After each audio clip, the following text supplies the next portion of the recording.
तो आज हम डिस्कस कर रहे हैं interaction between two parallel current carrying conductors और वायर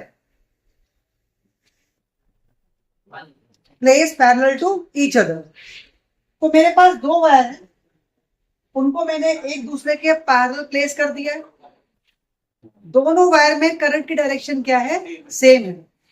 एक वायर में करंट I1 है, दूसरे के अंदर I2 है। दोनों के बीच का सेपरेशन मैंने क्या लिया है? Small r। और ये सेपरेशन मैंने ऐसे लिया है, या दोनों वायर को मैंने ऐसे प्लेस किया है कि एक वायर दूसरे के मैग्नेटिक फील्ड के अंदर प्लेस किया हुआ है, राइट।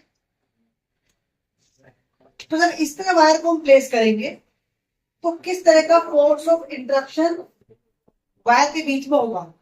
फोर्स ऑफ इंटरेक्शन का मतलब क्या है कि भी क्या वायर आपके रिपेल करेंगे या अट्रैक्ट करेंगे, ये हम इसके अंदर चेक करेंगे। तो सबसे पहले जो हमारे पास वायर 1 है, हम उसका मैग्नेटिक फील्ड फाइंड करेंगे। और किसी भी स्ट्रेट वायर की वजह से जो मैग्नेटिक फील्ड होता है उसका फॉर्मूला क्या होता है?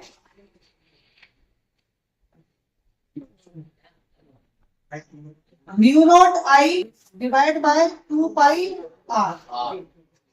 यानी इस वायर का मैग्नेटिक फील्ड आर डिस्टेंस पर क्या होगा? Mu naught I1 2 pi r. अब इस मैग्नेटिक फील्ड की डायरेक्शन क्या होगी, ये आपको निकालना है। तो स्ट्रेट वायर के मैग्नेटिक फील्ड की डायरेक्शन फाइंड करने के लिए हम जो रूल यूज करते हैं उसे क्या कहते हैं? राइट हैंड पाम रूल, जिसमें आपका जो थंब है वो इंडिकेट करता है किसको? डायरेक्शन ऑफ करंट को। और जिधर आपकी पाम है वो इंडिकेट करती है direction of magnetic field. Palm की तरफ आपका या थंब के राइट में हमेशा आपका फील्ड कैसा होता है? इनवर्ड। और थंब के लेफ्ट में से कैसा होता है? आउटवर्ड। यानी पाम की तरफ इनवर्ड और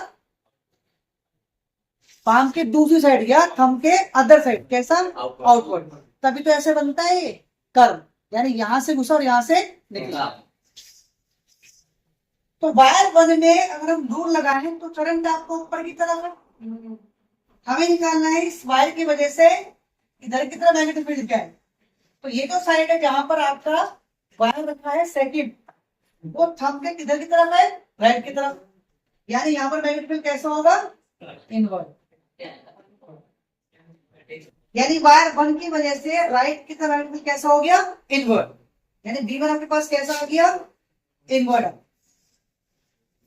तो जो वायर हमारे पास सेकंड है वो इस मैग्नेटिक फील्ड के अंदर रखा हुआ है B1, यानी current carrying wire magnetic field के अंदर हो गया। तो उस पर फोर्स लगेगी।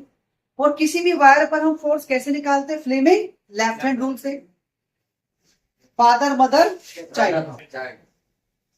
फर्स्ट फिंगर मैग्नेटिक फील्ड, तो हमारा मैग्नेटिक फील्ड कैसा है? इनवर्ड।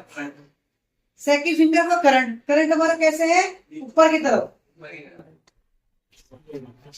तो मैंने आपकी सेकंड फिंगर कर दी ऊपर की तरफ, तो मेरा थंब किधर है? लेफ्ट की तरफ। यानी इस वायर पर फोर्स लगेगी लेफ्ट की तरफ, यानी F21, यानी force on acting second due to 1 किधर की तरफ आ गई? लेफ्ट की तरफ। यानी इसकी वजह से फोर्स आ गई। ठीक है, अब निकालेंगे हम वायर 1 पे फोर्स। उसके लिए इसका मैग्नेटिक फील्ड क्या है? वो किसकी वजह से होगा? सेकंड की वजह से। तो सेकंड का मैग्नेटिक फील्ड लेफ्ट की तरफ कैसा होगा? अगेन लगाओ राइट हैंड पाम। तो करंट आप ऊपर की तरफ है, थंब मैंने ऊपर की तरफ किया। तो मुझे फाइंड करना है लेफ्ट में मैग्नेटिक फील्ड। तो थंब के लेफ्ट में कैसा हो जाएगा? आउटवर्ड। यहां पर आ गया आउटवर्ड।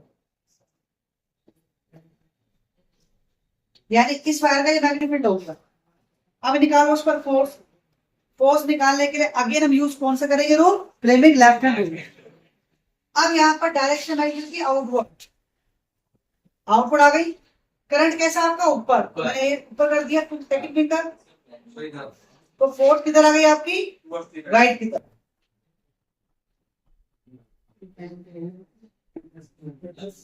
इस B2 की वैल्यू क्या होगी? Mu naught I2 divide by 2 pi r कैसा है आपका आउटवर्ड। तो डायग्राम में देखो आप F21 और F12 दोनों फोर्सेस कैसे हैं, एक दूसरे के अपोजिट है अंदर की तरफ है। इसका मतलब क्या हुआ कि वायर में क्या करेंगे, अट्रैक्ट करेंगे। तो कंक्लूजन क्या हुआ, अगर मेरे पास दो पैरेलल करंट कैरिंग वायर हैं और दोनों वायर में करंट की डायरेक्शन सेम है, सो दे विल अट्रैक्ट। किस फोर्स से करेंगे, उस फोर्स की डायरेक्शन हमने फाइंड कर ली है, हम फाइंड करते हैं इसका मैग्नीट्यूड। जैसे हम F21 निकालेंगे तो करंट कैरिंग वायर का फोर्स का फॉर्मूला क्या होता है, BIN। तो F21 के लिए कौन सा मैग्नीट्यूड था, B1। करंट क्या फ्लो कर रहा है इसके अंदर, I2। लेंथ मान लो उसकी L। B1 की वैल्यू पुट करो,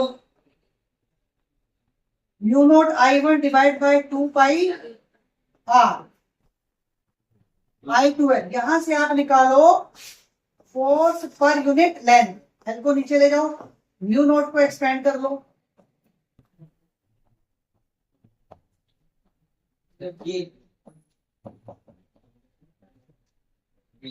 इसको हम सॉल्व करते हैं। हमारे पास फोर्स पर यूनिट लेंथ की वैल्यू आ जाती है 2 इंटू 10 की पावर -7 I1 I2 अपॉन में।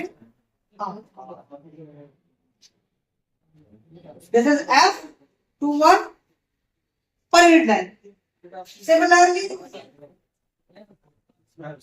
अगर आप F12 निकालोगे,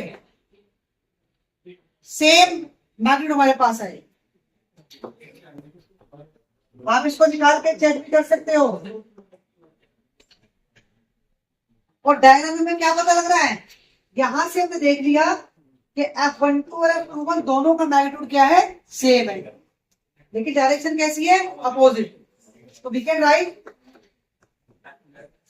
F12 is equal to minus F21। Conclusion क्या हुआ डायग्राम को देख के कि both wires attract to each other. Clear. अब इसका अगर हम रेसिप्रोकल कर दें, अगर हम बात करें तो दोनों वायर में करंट की डायरेक्शन कैसी है, अपोजिट है, तो इसका क्या हो जाएगा, अपोजिट। उस केस में क्या करेंगे, ये रिपेल। आप फ्लेमिंग लेफ्ट हैंड रूल और राइट हैंड पाम रूल लगा के अगर फोर्स की डायरेक्शन फाइंड करोगे तो you will get the conclusion कि फोर्सेस इसी तरह की आएंगी, जो ये प्रूव करता है कि दे विल रिपेल। तो कंक्लूजन क्या हुआ, अगर डायरेक्शन ऑफ करंट दोनों वायर में सेम है सो दे विल अट्रैक्ट, और अगर डायरेक्शन ऑफ करंट दोनों वायर में अपोजिट है सो दे विल रिपेल। अब यहां पर मैंने फोर्स की जगह फोर्स पर यूनिट लेंथ ही क्यों निकाला, क्योंकि बोर्ड में अभी तक ये क्वेश्चन जब भी आया है तो उसने हमसे क्या निकलवाया है, derive an expression to find the force per unit length for interaction between two parallel current carrying wire. तो हमसे वो F/L ही निकलवाता है। तो F/L निकलवाएगा तो आप इसको ऐसे ही कर दोगे, नहीं भी कहता तो भी हमें कर देंगे, तभी हमारा क्वेश्चन सही हो जाए। क्लियर है।